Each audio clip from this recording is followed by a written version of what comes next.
भक्ति जगी हुई है। यहाँ राधा राधा नाम की भक्ति है। यमुना के किनारे आई और यमुना किनारे जब मैं यहाँ बैठी थी, आते आते मेरी स्थिति विपरीत हो गई। मैं तो जवान हो गई बुढ़िया की, मैं बुढ़िया की यहाँ मैं जवान हो गई और मेरे बेटा यहाँ बूढ़े हो गए। महाराज आप कुछ जानते हो तो उपाय कर दो, मेरे बेटा जो जिंदे हो जाए।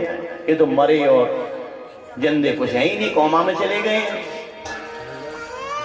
नारद जी ने बीणा बजाई, कोई टस से मस नहीं। गायत्री का मंत्र कान में सुनाया, कुछ नहीं। गीता पाठ ही मुहरहू, जो इनके कान में गीता जी का पाठ सुनाया, एक झमाई ली फिर गिर पड़े। नारद जी समझ गए, जब डॉक्टर के पास जाते हैं वो 100 mg की टैबलेट देगा, थोड़ा आराम मिलेगा, फिर वो 500 mg से ठीक होगा। इसका मतलब है गीता पाठ से चेत में आ गई और कोई बड़ी चीज की जरूरत है, इसे पाठ पूजा की। फिर अब क्या है इससे ज्यादा, श्री आकाश मार्ग में सूर्य नारायण को प्रार्थना की नी। देव ऋषि नारद जी ने कहा महाराज ये भक्ति का दुख कैसे दूर होगा। कहा श्रीमद् भागवती वार्तायाम गेहे गेहे जने जने, इनके कान में श्रीमद् भागवत कथा सुनाओ। कौन सुनाएगा, कहां सुना में? हरिद्वार में गंगा के किनारे घाट है, आनंद नामक घाट, वहां कथा प्रारंभ हो गई। कहां हुई? हरिद्वार में। और सुनने वाले कहां बैठे हैं? वृंदावन में।